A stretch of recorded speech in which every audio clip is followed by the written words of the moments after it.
नमस्कार, माझ्या प्रिय लता चॅनल मध्ये तुमचं स्वागत आहे। आज मी करणार आहे आणि सूप। त्याच्यासाठी मी अर्धा किलो मटण घेतलेलं आहे, मीठ घेतलेलं आहे, हळद घेतलेली आहे, कांदे 4-5 घेतलेले आहेत, कोथिंबीर चिरून घेतलेली आहे, आलं लसूण पेस्ट घेतलेली आहे, मिरे, लवंगा, दालचिनी पूड घेतलेली आहे आणि तमालपत्र। आता मी तुम्हाला कृती दाखवते। आता याच्यामध्ये 3-4 चमचे तेल टाकायचं।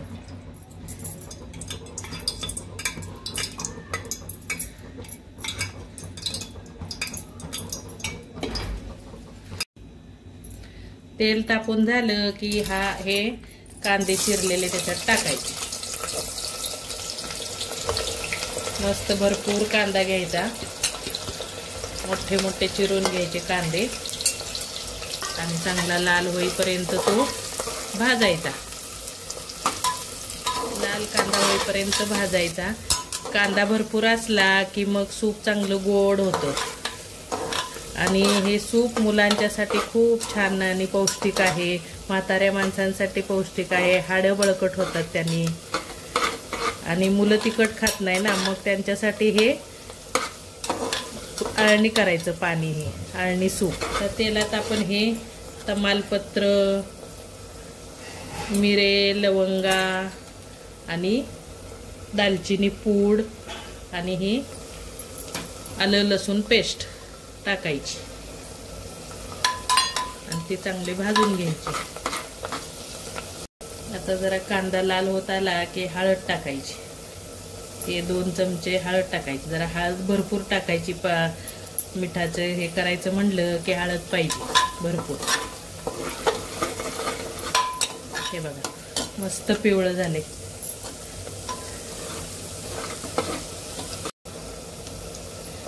आता आपण याच्यामध्ये मटण टाकूया आणि हे हाडकाचं मटण पाहिजे, चांगलं हाडकाचं असलं की मग त्याचं हाडाचा सगळा रस त्याच्यामध्ये आला पाहिजे। हे बघा आम्ही असे नळ्यांचं मटण आणले, नळ्या आणि चाप आणायचा म्हणजे त्या हाडकांचा चांगला ज्यूस निघतो आणि तो हाडासाठी चांगला असतो, बळकट होतात हाडं। आणि आता ह्याच्यावर आपण गरम व्हायला पाणी ठेवूया, चांगलं हे परतून घ्यायचं आणि मग गार पाणी वर ठेवायचं ताटामध्ये।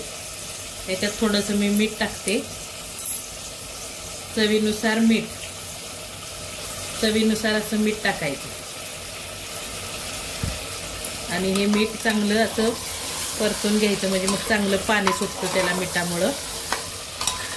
आणि मग त्याच्यावर ताटावर पाणी ठेवून बारीक गॅसवर ठेवायचं, मग पाणी सुटतं आणि मग ते गरम झालेलं पाणी त्याच्यात वतायचं। मी आता दाखवते तुम्हाला,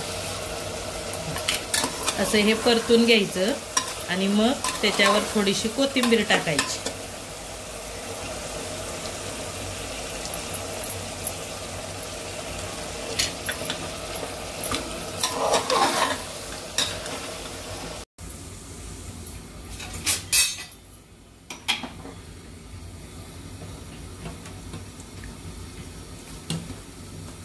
असं पाणी ठेवायचं वरती ताटामध्ये आणि ते गरम होऊ दे आणि तोपर्यंत खाली मिठामुळं मटणाला पाणी सुटतं आणि हे मग नंतर पाणी त्याच्यात वतायचं आणि मग 5 शिट्ट्या करून घ्यायच्या, मग आपलं सूप तयार होईल। आता हे आपण वरचं गरम करायला ठेवलेलं पाणी वतू याच्यात। हे बघा हे कसं पाणी सुटलंय त्याला। आता ह्याच्यात हे वरचं पाणी वतायचं। हे मी 10 मिनिटं वर ठेवलं होतं गरम व्हायला आणि आता हे हलवायचं आणि झाकण लावायचं आपण आणि ह्याच्या 5 ते 6 शिट्ट्या घ्यायच्या।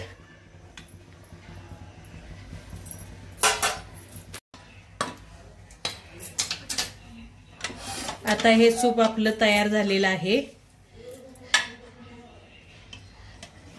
हे बघा किती छान सूप झालेले तयार।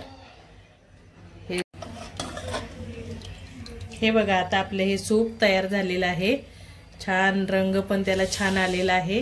हे गरम गरम सूप प्यायचं। ह्याच्यात काढते, दाखवते तुम्हाला।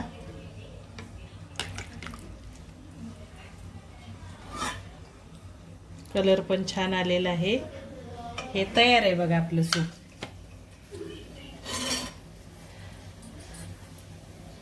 हे सूप आता छान पिवळं जरा दिसतंय चांगलं, खाण्यासाठी तयार आहे।